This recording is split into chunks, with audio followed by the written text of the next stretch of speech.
Mal'āಖî chapter 4. Behold, the day shall come, kindled as a furnace. Now this is why I wanted to read this, because I wanted to see for myself. This is where the Mormons call it the day that shall burn as an oven. I just thought it was interesting because all my times in Christianity, I never heard anybody mention it referred to as that. So, kindled as a furnace, and all the proud and all that do wickedly shall be stubble. And the day that cometh shall set them on fire, saith the Ishi of hosts.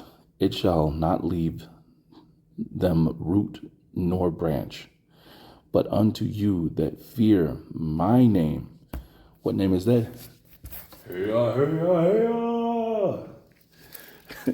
No, not Jesus, not Yeshua HaMashiach, none of that stuff. No, it's not his name that's going to save.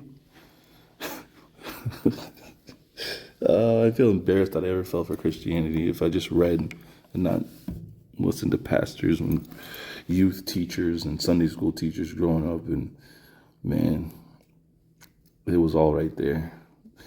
Now, this is where I think verse 2 gets a little tricky for me. It's because I feel like either somebody mistranslated this on purpose or I'm just not getting what is being said. And like I said, I don't have an e-sword. I tried downloading e-sword maybe 4 times, and it says that e-sword is not for Android, so I can't use it. So maybe whoever has the e-sword could translate it so I could understand what's being said there.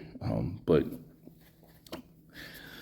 I'm going to straight up flat out say it. This reminds me of, and I know this sounds blasphemous, but because I'm reading about the Most High here, but it sounds like some Aztec Quetzalcoatl thing here. And I'll show you what I'm talking about because it's probably offended a lot of people that heard that. But let me read this first and then I'll show you. But unto you that fear my name, the Son of Justice, sun like the sun in the sky, of justice, there's my problem. We don't sun worship. So what in the world are they talking about? How can the sun give us justice? Only the Most High can give us justice. They're taking away what he can give us and putting it on the sun. That's why I said somebody mistranslated this, in my opinion. Shall arise in healing in his wings. Okay, so, and you shall go forth. So let me pause this real quick. Cannot have rats in his lair. Most unbecoming. Siwakwatl. It looks more like a Mickey, but you can name him whatever you want. That creature's name is of no concern to me, princess. Huh? Quetzalcoatl thinks yea Is the Mayan goddess of the earth. I sort of see a resemblance, but come on. My dude's way sassier than hers. I see you have not lost your sense of humor, Siwakwatl. Come, let us at last complete our journey. What journey? We must fly together into the sun.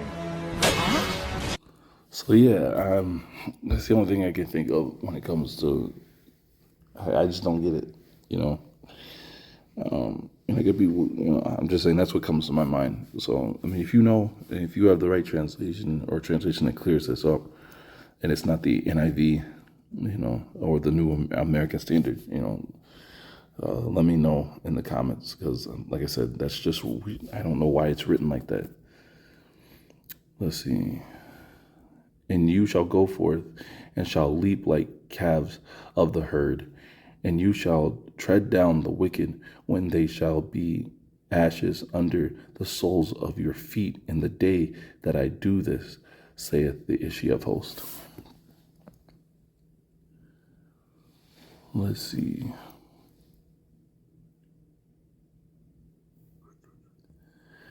Remember the law of Moses, my servant, which I commanded him in Hebrew for all Israel, the precepts and judgments.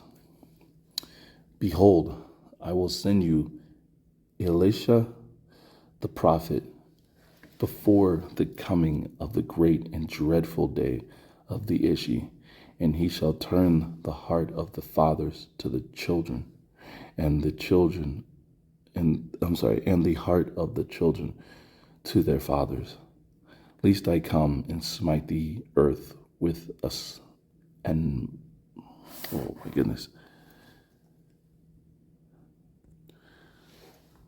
with anathema.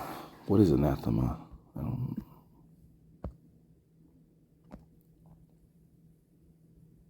Something or someone that one vehemently dislikes.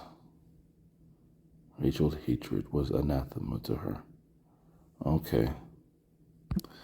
And that also, the end of 6 also makes sense about turning the father's hearts to the children and the children's hearts to the father. Because remember, and I believe, correct me if I'm wrong, it's in one of Lexwell's videos when he was breaking down, I think it was Ezekiel. And he read that in that the father will take his children and leave the north country. So it's just, you have 2 places now that confirm it. Yeah, I know also in the book of Jeremiah, it says the woman that's pregnant will walk by the way, but I thought it was interesting now. There's 2 times where it says the father is going to take his children and leave, because that's how I feel. There's no place within the so-called United States empire that is safe to raise your children, period. No questions asked. And you don't know what laws they're going to keep changing. What things that were once looked upon as illegal, now they're saying, oh no, that's okay, with the pedophilia and grooming and stuff like that. You're ruining generations and generations.